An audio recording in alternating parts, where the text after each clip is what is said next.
Hello and welcome to episode 2 of the Wow Cool Robot podcast. I'm your host, as always, Adam, joined by my two friends, Galen.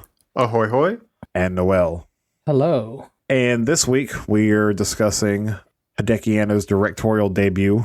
You might know it. It's about a big robot fighting aliens, with vague terminology given to them. And it's not the one where the main character has daddy issues. They only have teen Excuse issues. me? The first thing we see is her dad dying. Okay, and then her being upset. I wanted to do a clever dig at Evangelion, but I fucked it up. But they share the same thing. Yeah. It's just not the same if there's not daddy issues and giant robots. Well, either way, we're talking about Gunbuster. It's Hideaki Anno's directorial debut, the second property to come out of Studio Gainax. Was released in 1988. There's an OVA and a movie. Definitely recommend watching the OVA like we did.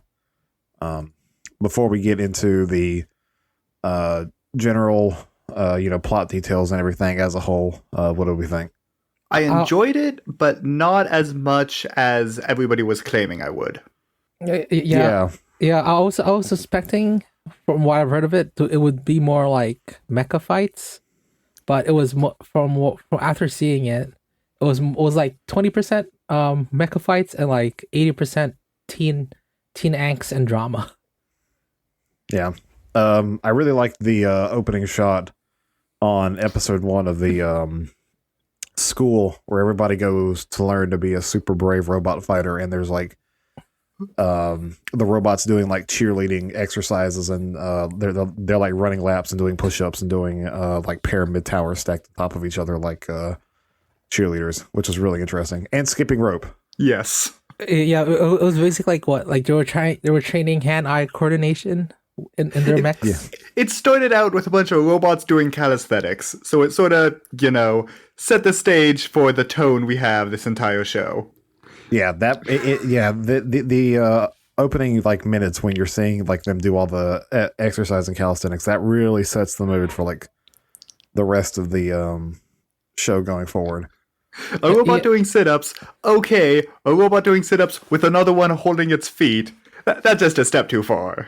Yeah, and it makes you wonder, like, how heavy are those mechs? Because they're like jumping around like within like a few feet from like students as well, and the ground is not like breaking. Yeah. It must be pretty easy to do because we've seen like the view they get from inside, and it's hard to see outside. Worse still, when people try and FaceTime you while you're in there. Yeah, because and I remember, I think they also like mentioned that there's there's a computer helping them like move. Yeah, it's like an mechs. entire system that keeps the thing balanced. And it's harder to work the suits without that balance. Yeah. So it's about a girl. Her name is Noriko. Her father was a famous, well-revered captain of a ship that went to go out and fight the horde, the alien hordes that are currently threatening the Earth. You can definitely see like the influences that Evangelion took from this, because the aliens that they fight, they have no form that like resembles anything humanoid or like what people think of when you think of like aliens. And because like and from your like summary you said earlier, like most of the aliens' forms are like insects. Yeah, they're like insects, and the whole like reason for their existence is that like they view humanity as like a virus or a tumor, and they're like, we're the virus and they're the white blood cells, basically. And then for the most majority of the show, like you don't even see them. They're like just specks just flying in light speed. They're basically a plot device. They're just the non-specific enemy faction that we now have a reason to make giant space battleships and fighting mecha. Yeah. The first battle against them, we never see them. Just, what was that? Flash. What was that? Flash. My friend is dead. Ah! That was the entirety of episode 3, if you're so interested. Now you can skip that episode. Yeah. So in the first episode, let's see what happens again. Like it was a training arc, and then it was like, oh yeah, that's when they meet Coach. In the first episode, we are in Robot High School, where there's a bunch of Robot High School drama. And then the mecha training montage, kind of like Rocky.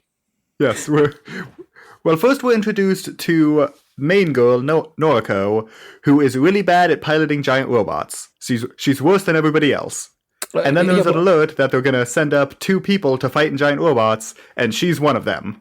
And then she does a Rocky montage, and she believes in herself. Which is kind of weird because it starts off with her like showing her like she can do all those workouts, but not inside a mech. Like she's physically fit, but can't pilot robots at the beginning. Because when Coach first shows up, Coach is a character that has relation to Noriko's father. Dad. Yeah, because he served under him, and he was one of the few people who escaped from the big space battleship that Noriko's father was captain of. And he sort of has the air of like a Top Gun character, just about. And the glasses. The aviator glasses. Yeah. And he... At all times. He's like there at the school training them, and it shows like when they do... He asks them to run a lap, but they turn off like the auto balancing systems, and the first thing Noriko does is like fall over. Oh yeah, and then like the coach tells her like, "Oh, get out of the mech! You're gonna hurt someone." Yeah. So now she has to run 50 laps on foot. Ha! Let's see. Yeah. Then I think after that is like we find out like the 2 people that are gonna go into space are Noriko and Kazumi. Kazumi. Referred to as One-san. Who's the girl that everybody looks up to, especially Noriko. And why can't I be like her? And then next thing you know, they're both going up. But I don't deserve to.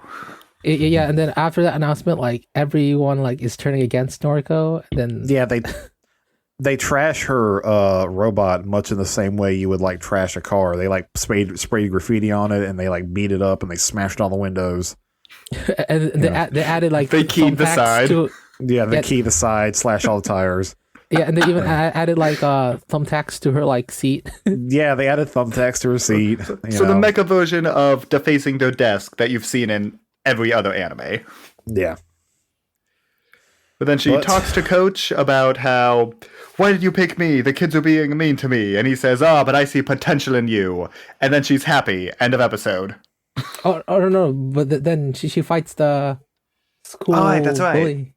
Yeah, there's like a rival that only exists like while they're at school, and she always has like a resting bitch face.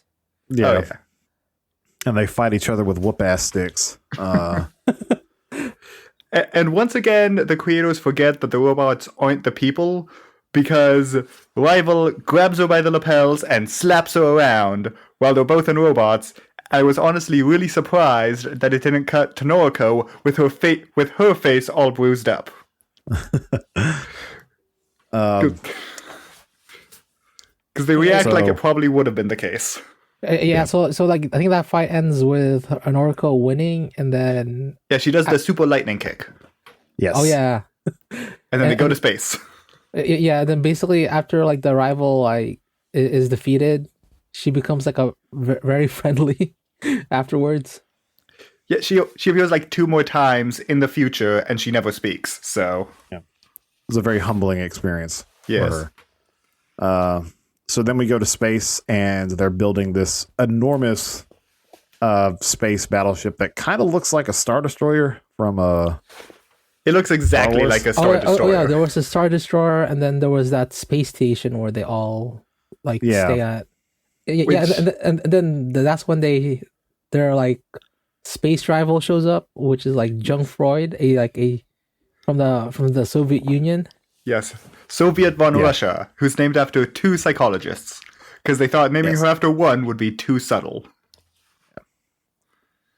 It's really interesting watching anime before the collapse of the Soviet Union.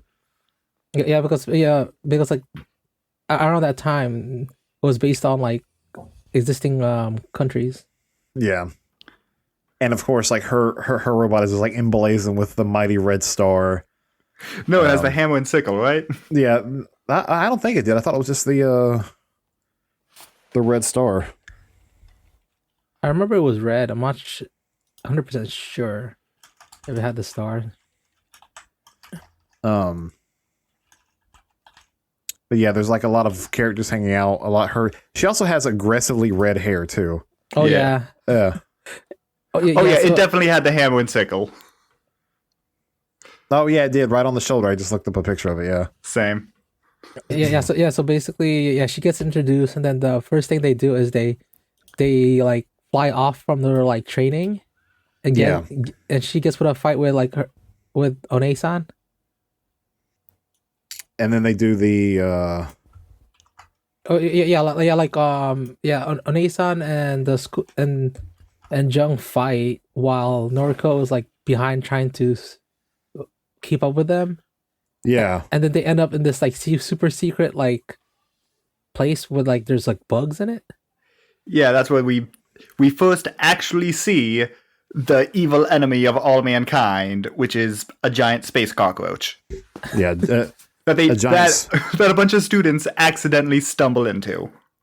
Yeah, a giant cockroach, and they're like, "No, you weren't supposed to see that." And like, it's just what they've been fighting against this whole time, and it was always really interesting. I know I'm kind of jumping ahead here, but like every time they fight them, it's like there's like millions and like billions of them, and the number just keeps getting higher every time they encounter them to the point where to the point where like they just blanket the sky, and you watch like one like laser cut cut through a bunch, like, oh, you've killed like 1,000 of them, but there's still like 15 quintillion more out there. So also, I wanted to comment, they chastise them for going to the super secret room that's readily accessible apparently, but they really can't have that much of a mind of security if the hot springs on the space station has a giant window on the ceiling that all the other robots can fly by.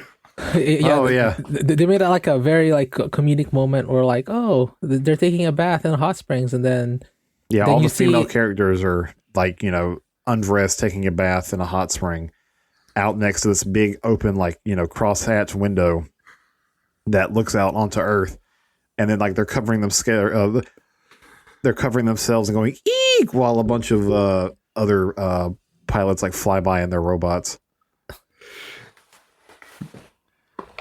Well, I guess their logic was like, oh, we're in space, so glass should work, right? Yeah. In space, no one gets charged with indecent exposure. And this is the first of many, many scenes with a lot of gratuitous tits. Yes. Just tits everywhere. All the time. Well, constantly. Yeah, because it's an OVA. Yeah. And they can get away with it. And then we're on to the next point of episode 2, which is they found the ship that the main character's dad was on. Oh, yeah. Except they don't know that yet. That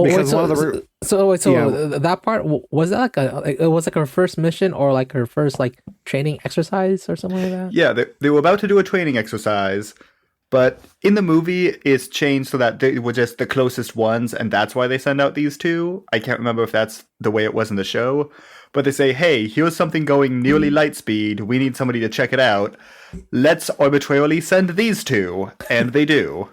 Yeah. And it was the ship that her dad was on, and she runs to the bridge, but the bridge is gone, it was blown up, and she's sad, and then she leaves, and that's the entire mission. Because like it was like I think like she was the worst candidate to be in that mission because she had like attachment to the ship. Except they didn't know that until they showed up, so they get a bit of a pass. And like that mission only lasted 10 minutes, but in actuality it lasted 8 months because Gunbuster does the whole like interstellar thing where it's like if you're in like light speed hyperdimensions, time moves differently, Einstein's theory of relativity and all that. Because I think another anime that did it was like Voices of a Distant Star, if I remember correctly. Yeah. So even though they're spending like short amount of times in hyperspace, in reality it's like months, sometimes even years. Yeah, because I think that mission was it was 6 months had passed I in think so. in their reality. So because like Jung mentioned that it was her birthday coming up in a few days, but they'll miss it because of they're going Oh, into yeah. that mission. And that's actually the most interesting part of the series, I think, that especially the later episodes focus on how these characters off on space missions are now basically stuck in their own time as the world progresses around them. Yeah. That has terrifying implications, but And also, I love that at the beginning of this whole stretch is okay. Now it's time to train to fight the bug aliens, and we only have 6 months to train. Oh, actually, yeah. you two, you need to go on a mission. Oh, good, you're back. It's been 6 months. Yeah, so they basically skipped the training arc with no training. She gets no training. She gets one Rocky montage in the robot, which is also equal parts her running on foot, and that's all the training she gets in the entire show. no, Aside from 1 bit at all the you end. gotta do, all you got, like when you're training, like it doesn't matter. You're studying for an exam, or you're going up against like Mike Tyson in a boxing ring. All you have to do is have somebody with a megaphone be near you. They can be like riding a bicycle or driving a car and shouting motivational stuff at you, and you have to run along a beach while the sun sets, doing like the 1-2 boxing dance while you're running, and you're good. Just do that for like an hour and you're good. We are going to do that one of these days. Make our own training montage. Yes, just of down us for it. all running. We'll get one of our I'm other down. friends to yell at us with a megaphone. I'm down for it. Yeah. Also, just pose your mechs in a training montage as well. Oh, Like- wait. So Adam, when you get your Gunbuster figure, are you gonna make it go through a training montage? I'm just gonna like when I get the Gunbuster, I'm gonna put it in the guy next pose and stick it on the shelf, and then never touch it. That's It's like the buying a pose you're Rubik's gonna Cube. leave it in, Yeah. and not the kick. Need a stand for that. But speaking of the Gunbuster, so We still haven't reached it yet. We won't for Yeah. another episode. Yeah, because the next episode is episode 3, and it starts with them like telling ghost stories. No, the ghost Yeah, stories because- come later. First, the main character meets some jerk on the train named Smith. And he's kind of a that jerk one. in that, that cheeky, handsome sort of way. yeah, he's so handsome. He insulted me. Wow, I'm jealous. It was love at first sight. Yes. And they And then ghost stories, I believe. yeah, because the whole thing was like apparently when they're traveling in hyperspace, apparently that increases the chance for like paranormal activity or whatever. So they dare each other to walk around the ship while it's dark. And then so Norco is tasked to go to the spot in the ship where she has to tie that like ribbon to like a ladder, Yeah, and then once she gets there, she runs across Smith again. Yes. yes. And he's so handsome. Oh, so handsome. So very, very handsome. Yeah, Yeah. so handsome that I actually forgot what his character looks like. Oh wait, did he have blonde hair? I think so. Probably all pretty boy love interest characters generally have blonde hair. Yeah. Oh yeah, this was the dude that looks like Guile from Street Fighter. Yeah, Oh That's right. He had the perfect Yeah. flat top. yeah. All he needs is the camo shirt Yeah, all he needs is a camo the shirt tank and the top dog and camo tags. pants. and then a tattoo of the American flag on his shoulder. And Yes. combat boots. Yeah, he absolutely looks like Guile from Street Fighter. Completely forgot about that. Yeah, because like he's supposed to be American, right? I think. I mean, he has the most American name out of everybody there, so Yeah. Oh yeah, but like his first name is like Torin, which I never Smith heard. Thorne. Yeah, see, Yeah. yes, he's from America. He is from Amarillo, Texas. Really? Yeah, But he's named. so he's she meets him again, and he's so handsome.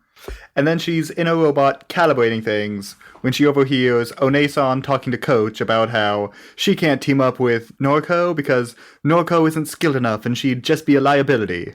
Yeah, but and then the show doesn't Onei-san also mention that like Narco's like very emotional or something like that, or no? Yeah.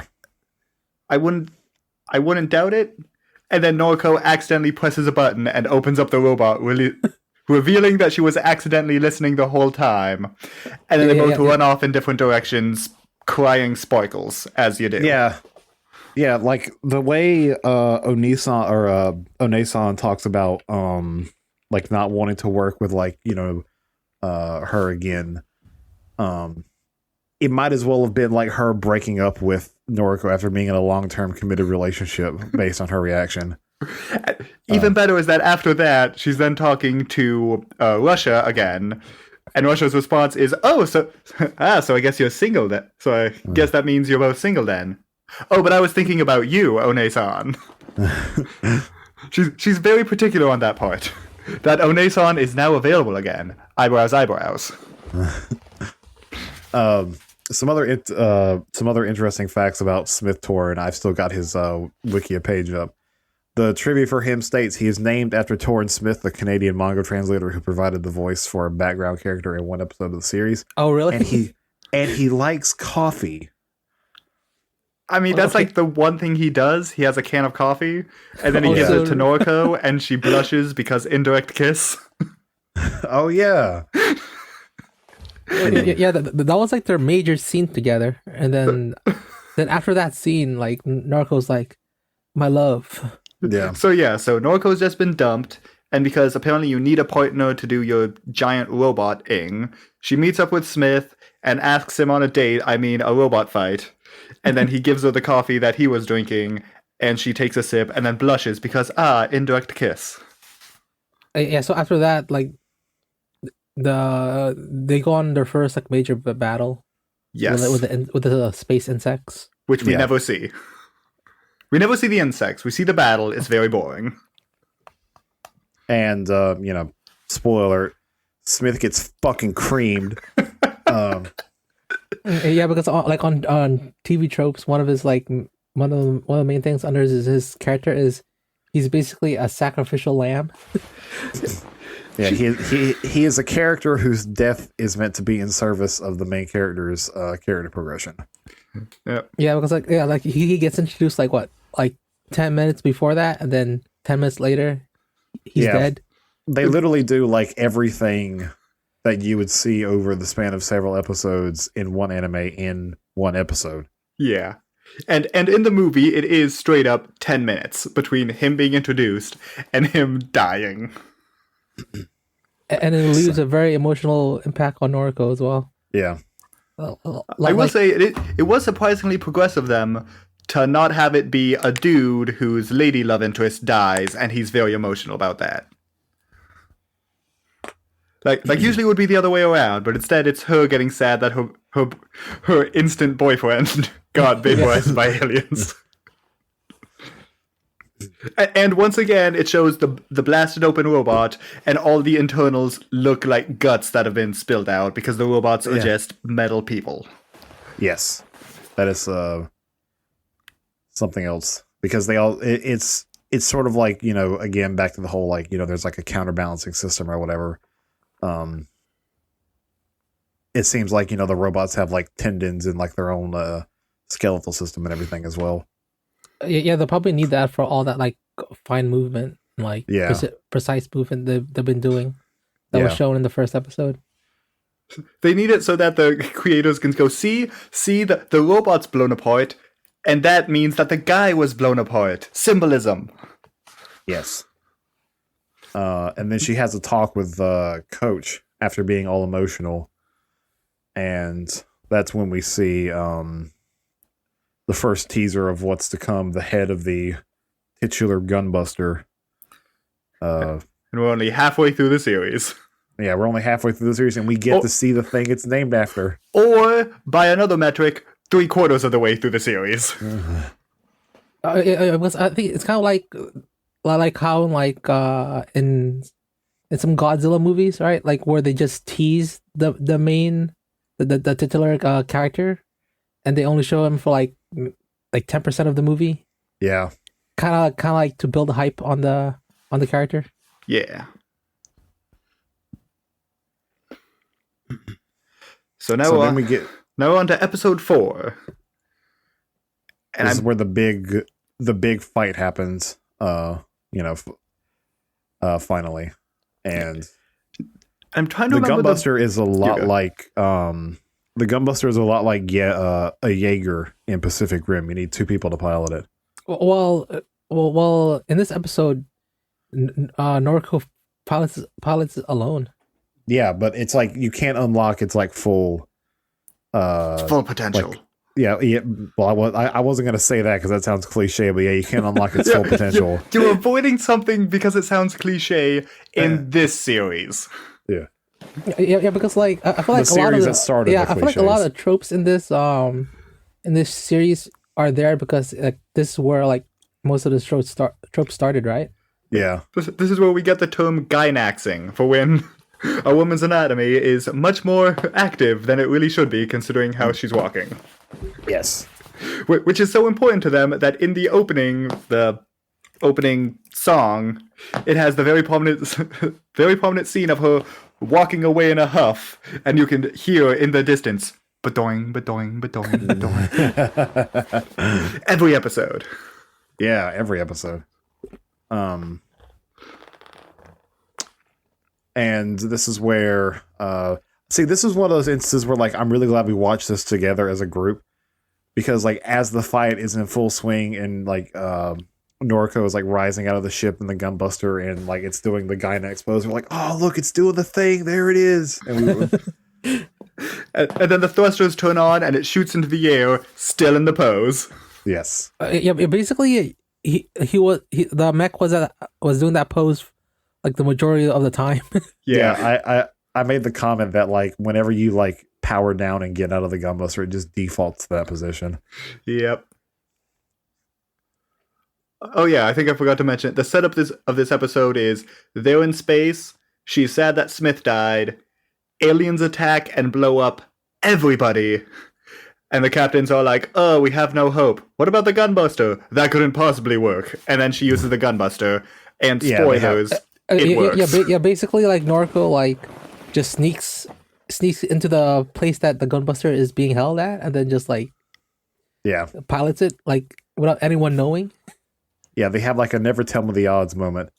And then, Noriko rises out with the Gunbuster and like wreck shop on the alien mothership. Yeah, because like it starts like with her doing like a laser beam. Yeah, she runs through basically all of like the single person Gunbuster attacks in like 10 minutes, and then she allows herself to be impaled by like the mothership before just absolutely going to town on it and smashing it to bits, and then doing the It was like a thunder. The lightning pylon thing. Yeah, where the pylons shoot out of the arms and they connect into the warship. And then it basically explodes it from all the electricity. Because that's how super robots work. Yeah. Just blow everything up. Yeah. And then she returns joyous and triumphant, and she's saved the day. Yeah, and then like the Gunbuster was like was half wrecked, but after that point, right? Yeah. No, wasn't it completely fine still? Well, it got stabbed through the chest by the point of the a little alien mothership. Oh, yeah, but and then like maybe like a few of its armor was off, but it was technically still fine. But like you can see like a big chunk of metal was taken off of it. Yeah. But it totally wrecks shop. Joyous return. Day is saved. Absolutely. Yeah. So then after that, we go on to episode 5, which is another time skip, right? Yeah. And wasn't it originally just going to be the 4 episodes? And then they said, "Oh, hey, we have more money now. We can make some more. We need another episode." Yeah, it makes sense because even though like there's like the time skip and everything. Episode 4 felt like it had a lot of finality to it, like it was a proper wrap up. Yeah, like episode 4, like it's like they could have easily ended it there, and they're like, oh yeah, because there's a lot of finality after all the build up. And they actually say then after the credits, oh yeah, by the way, actually there's 2 more episodes we weren't expecting, so thanks, good luck. Here you go. And now we're into episode 5, which is 10 years later? Yeah, it was 10 years. Yeah. But only 6 months for the main characters. They're now graduating high school.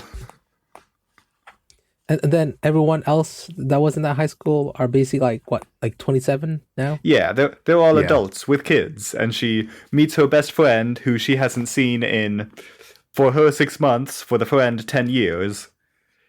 Like Noriko meets her like while walking up some stairs. Yeah, her high school friend Kimiko. Yeah, like she like just like runs into her like, oh, it's been so long. And it's funny that this is right after I said to you guys, like, come on, where's her best friend? She was her best friend. We haven't seen her in ages. And then she walks up the stairs. I was like, hey, wait a minute. That person walking up the stairs looks familiar. Oh, it's her friend. What a coincidence. Yeah. And they have a very emotional talk about how the aliens are still coming. And there's the one evacuation ship, but if you're not in the military, your odds are 3,000 to 1. So if you have a chance, could you please get my daughter on the ship so she has a chance to live out her life? And it's all very sad. Yeah, and then the thing, like Noriko promises that she will stop the aliens, I guess. Well, she promises that she'll get her daughter a spot. And then we go to see, oh yeah, that's right. Now there's even more aliens. Yeah, that goes back to the previous comment I made about how like it's like every time the aliens show up, the numbers of how many there are just gets bigger and bigger exponentially. Because it's like they felt like they needed to up the stakes every time. Yeah. Now they mentioned with this that the giant cluster of enemy not robots, but enemy bugs is 10 astronomical units across. And for those of you who don't know, 1 astronomical unit is the distance from the Earth to the Sun. So it's basically like they take up a lot of the universe. Yeah. Yeah. It was like I said, there's so many of them that they literally just blanket the sky. So they come up with the new plan to beat them, which is instead of using the not yet completed ship as an evacuation device, they'll chuck it at the aliens and then activate its degeneracy generator, which is a great name, and make a black hole to absorb them all. And another thing we forgot to mention was that the scene with One-sama and Coach. And Coach, that's right. Because Coach is dying.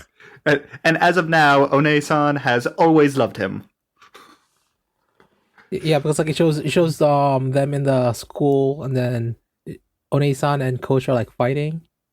Yeah, and then Noriko walks up, seeing the fight, and then One-san just like walks away, crying. Well, first he slaps her, and then she walks away, crying, sparkles, as you do. Yeah, and then after that, Noriko walks up to Coach, and then Coach falls down, coughing up blood. Yep. Because he has space radiation poisoning. Yes. Is that why? Is that why he's sick? Yeah. Yeah. So is this an illness from like that time he was in the Noriko's dad's spaceship? I guess. He has space cancer. It's whatever it needs to be dramatic. Oh yeah. Yeah, so after that, like, One-san goes through her like teenage angst arc. Well, it's not right at that point. It's after they're in space fighting the aliens, then the angst hits. Because they go in to guide the ship so they can send it at the aliens and blow it up. And then because all this time is going to pass while they're in space for 10 minutes, it's going to be 8 months on Earth. But he might have died by that point, and I'll never have gotten a chance to say I love him. Yeah. So she's basically, I can't go on living if he's dead. So I'm not sure what to do. And then Noriko just says, "Suck it up," and she's like, "Okay, cool. That's a good point." And then they combine into Super Gunbuster and blow up everything. They use all the other special attacks. I was also surprised that the Gunbuster was actually made of like 2 planes. Yeah. There's like 2 individual ships, and they do a combination sequence, and it combines into the Gunbuster itself, and then they run through some more of the attacks in the span of like 10 minutes. Yeah, because it looks like it's just basically like 2 of the same plane, right? Makes Gunbuster. Yeah, the top half and the bottom half. One becomes the legs, and the other becomes the arms and torso. Yeah, and then didn't you say the bomb that they're like, or wait, the bomb thing was like no, that's next episode. This one is just a ship. It's still relatively modest. It's only the entire span of the solar system is the army that they're fighting. But that's doable. When you've got a super robot, anything is possible. Yeah. I'm not even sure why they needed the ship. The robot fires one laser and sweeps it across, and all of them blow up. Yes. Wait, so this is also the mech fight where where Gunbuster uses the invisibility cloak, right? But where they fire at it, and then from out of nowhere, it covers itself in a cloak, and your attacks, they are nothing, and then they throw it behind them, and it disappears. The in-universe reason is that it's just invisible, but it's hard to animate a flowing cloak on a giant robot.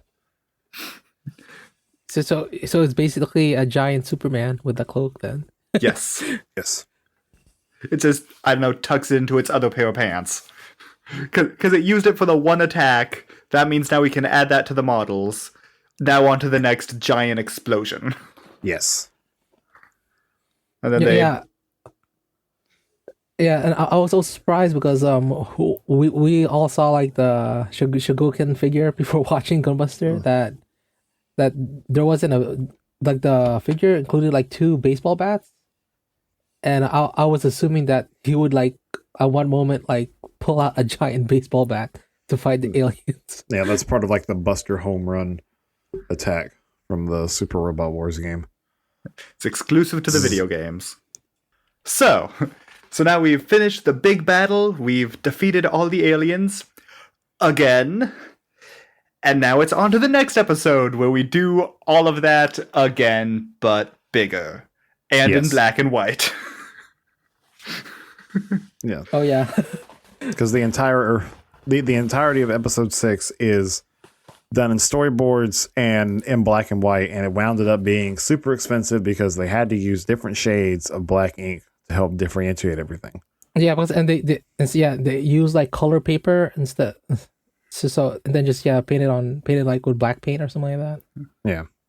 So as could sort of be expected, this effort to save a bunch of money was way more expensive than they expected. Oh, the irony. Yeah, and then this episode is 15-year time skip. Yeah, I think another 15 years, and so One-san went to Earth and married Coach, and they lived happily together until he died of space radiation poisoning.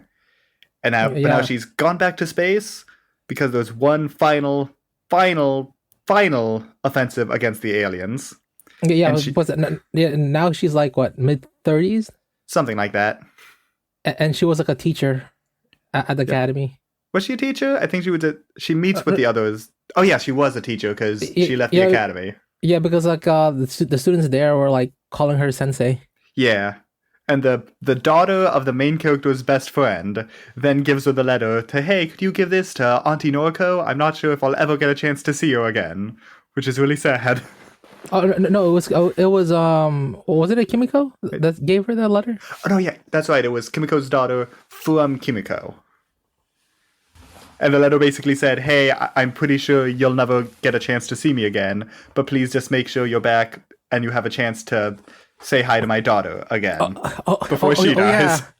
Yeah. It was a message on a moving photo. Yeah. Yeah. Do you ever talk about how they how their technology is is basically 80s technology, but what they thought technology would be in the 2010s, 2020s. Yes. Yeah, there's some guy, we're getting a report from one of the other ships, and it's on ticker tape. Yeah. Even though we're decades into the future now at this point. And they're still using wall phones. Yep. Yeah. Noriko has a Van Halen calendar and a poster for Nausicaa and My Neighbor Totoro, and it's like Space Battleship Yamato in her room. The thing that also kind of works is just showing that that's what she was into in her time, and as far as she's aware, it's still her time. Because when we visit her 15 years later now, it's only been another 6 months for her, because she's been in space this whole time. Oh yeah, but the story starts in 2015, right? Does it? That was the year that it's. Let me. Yeah. Well, it says in the very near future. But yeah, it does give a specific year, and I think it is 2015. Yeah. Oh yeah, because we made the joke like, "Wow, this happened 5 years ago." But then like I think after like the first time skip, it was like 20. It was the 2020s. Yeah. And now it's 2035 or so, and they're still using wall phones and ticker tape.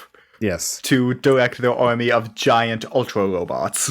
And their most advanced thing is the moving photos that you can record stuff with. Who sends letters anymore? We send GIFs. Yes. GIFs. Which one was it? Which one doesn't get me stabbed next time we meet? We're not having this conversation right now. Be here all night. So is it GIF or GIF? It's a GIF, and that's not up for discussion. So in the future, much like in Harry Potter, all pictures are GIFs. Yeah, and they still use mailing envelopes to transport those photos as well. Yeah. There was no internet. So it's now the future, allegedly, and everything's black and white, which is how you can tell it's very futuristic. And they're fighting the aliens, who have an even bigger army. Yes. Yeah, and another thing that was like very noticeable was like the aspect ratio, right? Oh yeah, that too. Yeah, the aspect ratio was different. It was like widescreen. Yeah, it's 4:3. Mm-hmm. So they go off to blow up the aliens, and it's basically just the last episode again, except now they have a dedicated giant black hole bomb whose core is the planet Jupiter. Yes. Because if there's one planet in the solar system we can sacrifice, it's the giant gas giant. Well, actually, wait, no, I forgot. It's Jupiter 2, the 13th planet in the solar system. Yes. Yes, because we have a spare. That's why we can sacrifice it.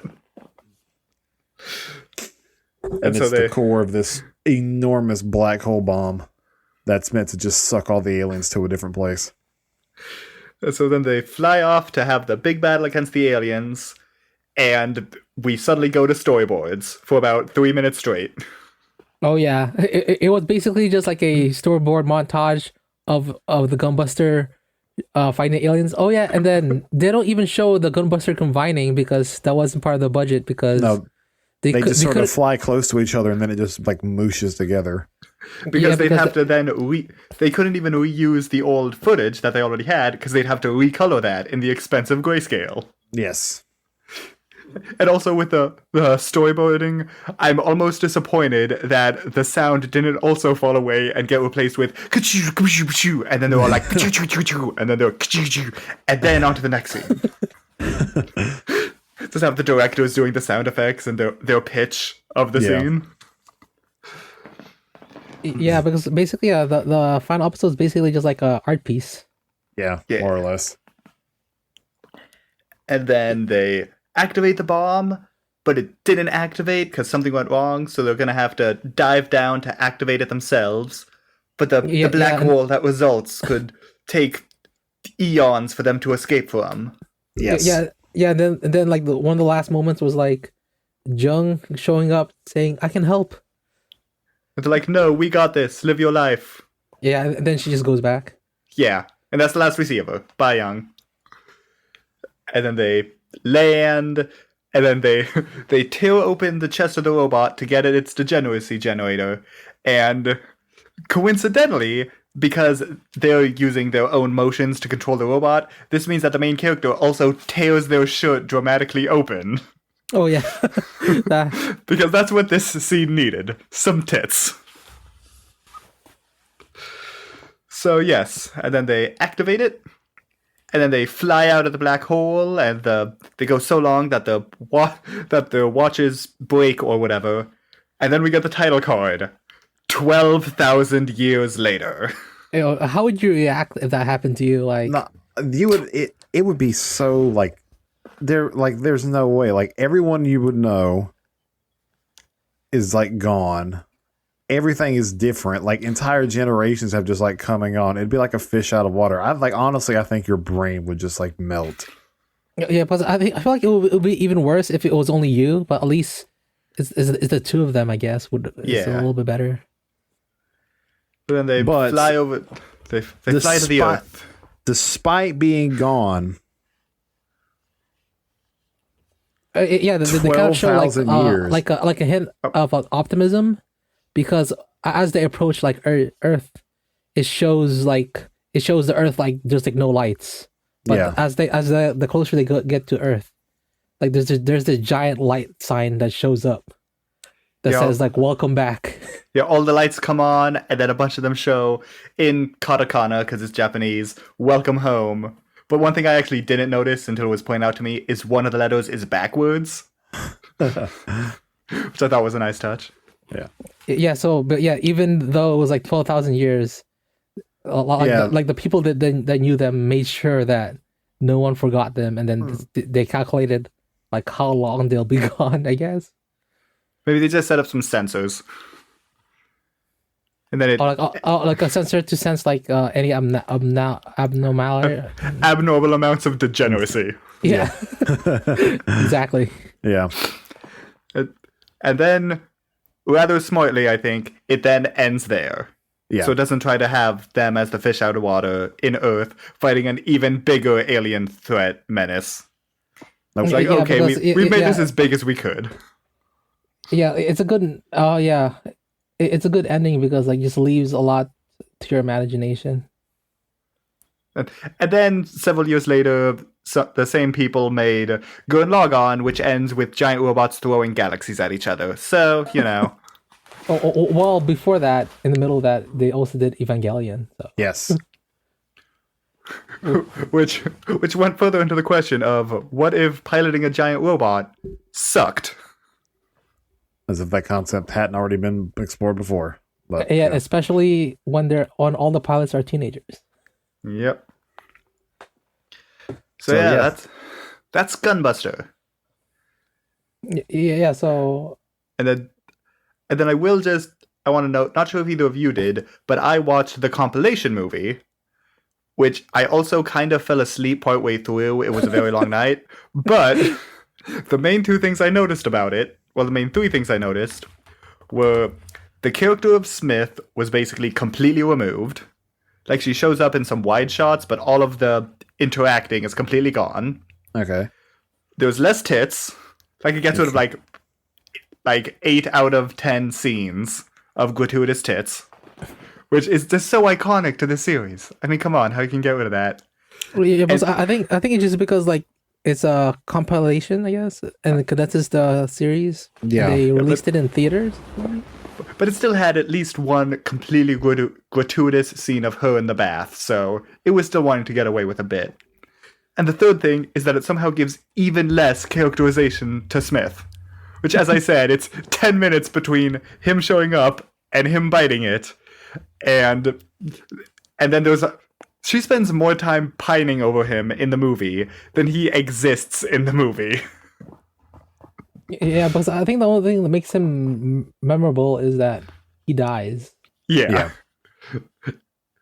It's like, oh, here's a character that you know is gonna die. Bye. Again, he is the sacrificial lamb, as TV tropes put it. And then she shouts his name all the time when she's sad, which is why he's the only character whose name we didn't have to look up. Yeah, but and then like basically whenever she was sad, like, how would Smith do this? Yeah, what would Smith do? And then there's also the sequel, Die Buster, which me or Noel haven't seen, but Galen, you said you watched it except for the final episode. Yeah, which I mean, it's entirely possible that it will completely shit the bed in the last episode. I've seen anime like that. Suck it up. But anyway, didn't you say it was like more? it's It went more for the super robot angle instead of the real robot angle. you can't really go because with Gunbuster, there was a whole lot of real robot, and then they introduce the Gunbuster, and then it's just all super robot. Yes. But Diebuster is that from the beginning, with the girl who has a robot that she stores in her shadow. That What? Oh yeah, we've got to watch this. It's great. And it was all I know about Diebuster is that the opening is really catchy. oh yeah, it's an absolute banger.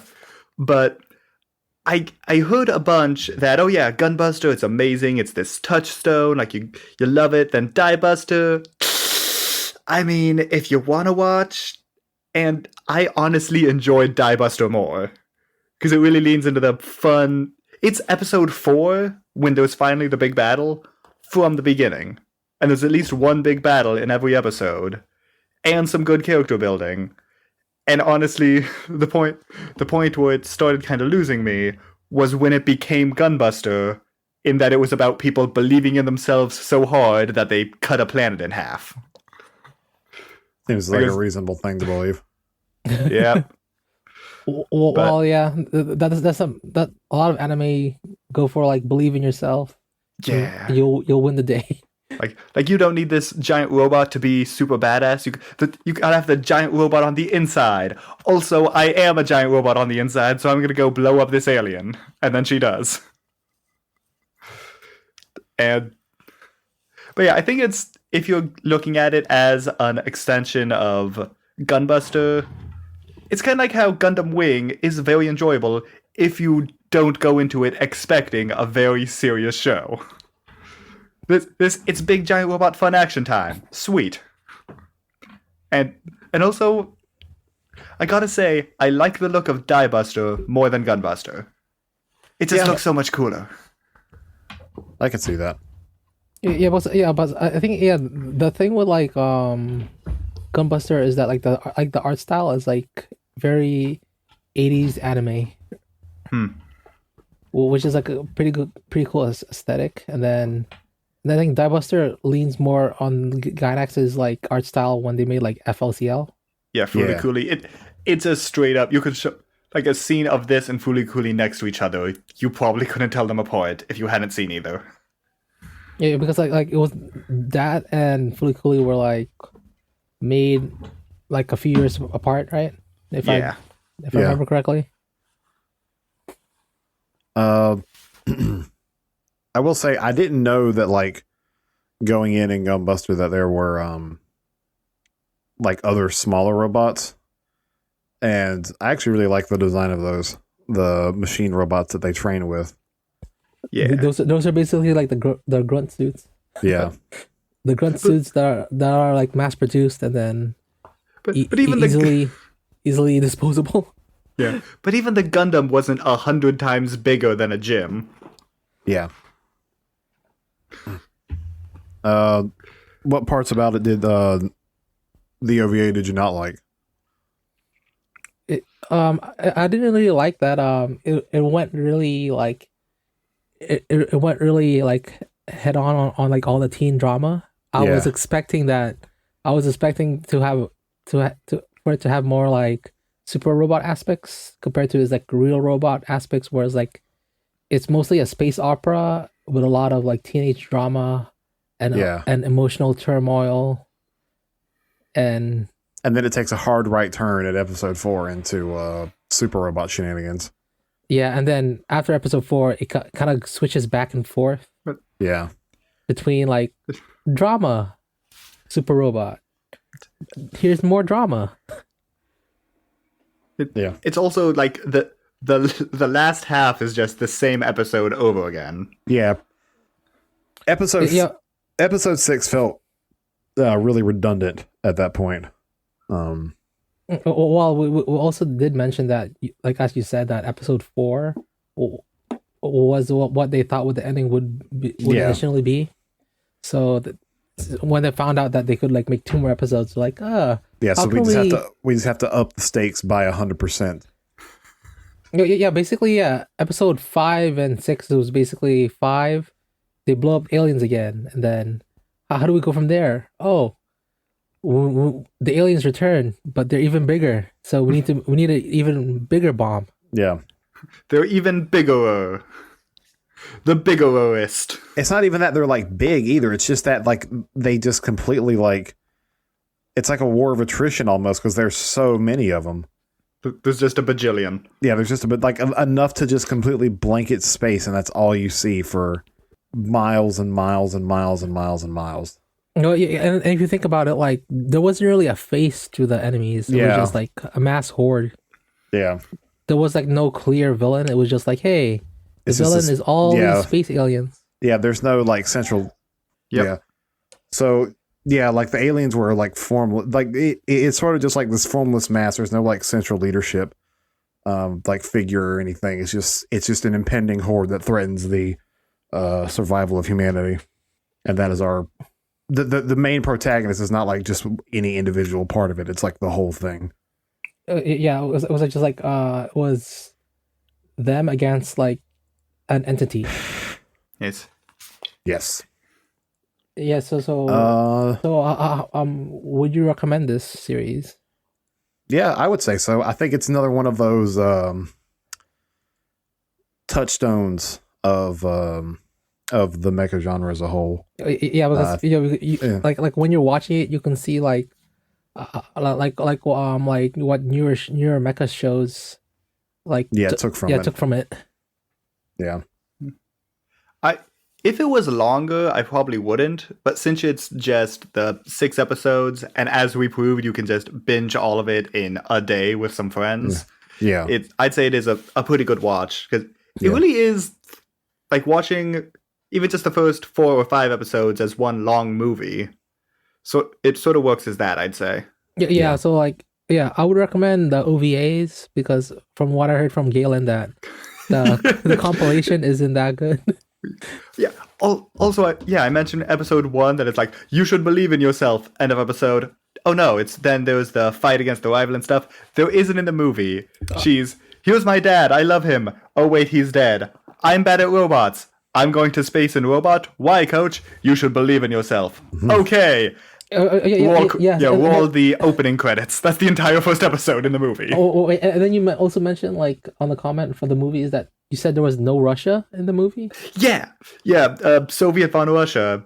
Her entire character is thrown out. Because it was it was a movie in the 2000s, I guess, and so the Soviet Union wasn't. No, I think it's more just they had to cut some time, and they just got rid of her whole character arc, which really didn't go anywhere, and was just another rival. Wait, so they didn't show her like that? Like she was there in like some of the wide shots when she was also there, but her interacting directly with the characters was like all the one-on-one stuff was just tossed out. I see. They had to save time somewhere, and they couldn't possibly get rid of either of Smith's scenes. Smith is more important. Yeah. So, yeah, I enjoyed that. Yeah. So the next episode we plan to do is another show that took inspiration from another one of Gynax's and Anno's work, and that is Razafon. And I'm really interested to, having seen Ava, I'm really interested in seeing this. Yeah, because I heard like it takes heavy inspiration from Ava, or is that compared to Ava? I've heard everything from it takes inspiration from Ava to it's a shitty Ava clone. So we'll see. Yeah, because I remember because I found out like a week or two ago that Ava takes heavy inspiration from like Space Runway Ideon. Yeah. Which is like done by Tomino. Another classic from Kill 'Em All Tomino. Yeah, because I heard from that in that show that a lot of characters die in that show. Yeah. Yep. I like it, yeah. If it's any indication, like I saw a GIF of a scene where a small child gets their head taken off by a laser. So Like it gets shot. He gets shot by a laser, and then his head explodes. no, it's like the laser like phase like you don't see his head pop like a watermelon, but you see like the laser basically just like vaporize his head off his shoulders. So Oh, okay. yeah. So, do you guys have any show shout outs or anything you've been doing recently? The only thing I've watched recently, I went back and I picked up Premiere, The Wind Rises, and Howl's Moving Castle on Blu-ray a few weeks back, and I watched Premiere again for like the third time. Still a good movie, still enjoy it. Still suffers from the same problem as a lot of modern Trigger stuff, where it's really flashy and it's really pretty, but if you think about it too much or read too much into the characters, it all kind of falls apart. Yeah, because Premiere is basically just like a love letter to all the stuff that Trigger did. Yeah, everything Trigger's done. The final fight lasts for a third of the movie, and they actually call out like, "Wait a minute! So he was going to blow up the world, and the only way that we were able to stop him is because we happened to meet you by chance. What if we hadn't happened to meet you by chance? I guess he would have blown up the world. What? No time for that! Quick, do a fight!" Yeah. And then I watched. I've been making a point to pick up Ghibli movies that I haven't seen because despite Porco Rosso being like my favorite movie ever, I haven't actually seen a lot of stuff in Ghibli's catalog. So I've been going back and rectifying that. And I haven't watched my Howl's Moving Castle Blu-ray yet, but I did watch The Wind Rises, and that came damn near close to taking the top spot. So have you watched Castle in the Sky, Spirited Away? No, I have not seen Spirited Away. I have not seen Castle in the Sky. I haven't seen Nausicaa. Yeah, because I think the only one that I haven't seen is maybe Nausicaa. Yeah, I haven't seen Nausicaa yet. Or I don't remember it. What about you, Galen? What have you been watching? Diebuster mostly. Been doing that. God, there was something else that I was watching just recently that I'm completely spacing. But yeah, watched Diebuster and really enjoyed that. Just thinking as long as we're talking Ghibli movies, I really need to rewatch a lot of them because like Howl's Moving Castle, I last watched when I was like 7. And for the life of me, I could not say what the plot was, but I can name a few scenes. So yeah, because I remember. Yeah, I think the most watched Ghibli movie I've watched is like Spirited Away because I remember going to a friend's house like when I was like a kid, and they had it, and then it kept playing on Cartoon Network.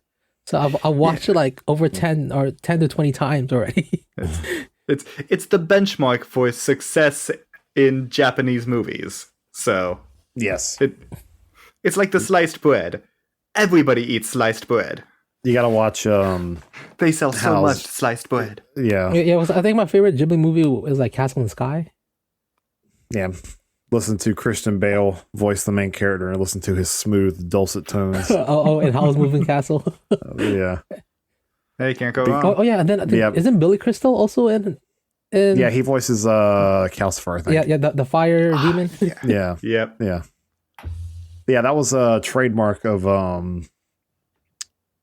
because Disney completely redid the English dubs when they were releasing all the Ghibli movies on like the mid 2000s. You had like Christian Bale and like Billy Crystal in Howl's Moving Castle.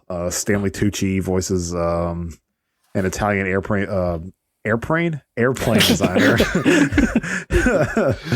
And The Wind Rises, and they had Michael Keaton voice Porco Rosso in. Yeah, and also I remember like in Castle in the Sky, the main villain in that was voiced by Mark Hamill as well. Yeah. Yeah. They paid big for all the top voice actors. Oh yeah, and then in Spirited Away, like Chihiro was voiced by like the voice actor that played Lilo in Lilo and Stitch. Yeah. Cat Returns, the main girl was Anne Hathaway, and the main villain was Tim Curry. Oh, yeah. So a lot of the Disney money was being used for those dubs for voice actors. Yeah, they did the music too. Yeah. This is why it all sounds so good. So yeah, that was Gunbuster. Well, and then let's see. From what I've been watching recently. Oh yeah, because we left you out. Let's Sorry. see. Well, I think let's see. The most recent thing isn't an anime though. It's like Love and Monsters. Have you guys heard of that movie? Like It sounds familiar. it's about this like guy that like the world gets taken over by like these mutated like giant insects. So basically, everyone's living under like underground bunkers. Oh, and that came out this year. Yeah, that's why I haven't seen it. it. Yeah, I think I saw the trailer for it. Yeah, so basically, like the story is like the guy finds out that like his like high school girlfriend is alive, so of course. So he goes on a journey to try to find her and stuff like that. So in the beginning, like I didn't like the main character, but then like as the story goes on, I was like, he's not that bad. He's learning. So sounds interesting. Yeah, and the actual like monster designs for the movie were actually pretty good. Like you could tell like what they would look like if they were like what animals they were based on. Like it was like a giant frog. You could tell that's what they were going for. And that's cool. I might have to watch that, even if it's cheesy. Giant monster sounds cool. Yeah, I liked it more than I thought it would be. Yeah, and then other than that, I just been playing Dark Souls for the first time. That's been taking up a lot of my time. Do you plan to play through the whole trilogy? Probably, but let's see. I think after after I beat the first one, I might go to either Demon Souls or Dark Souls 2, because I from what I've heard that like Dark Souls 3 is the best one. Oh no, Dark Souls 3 and Bloodborne are like the top ones.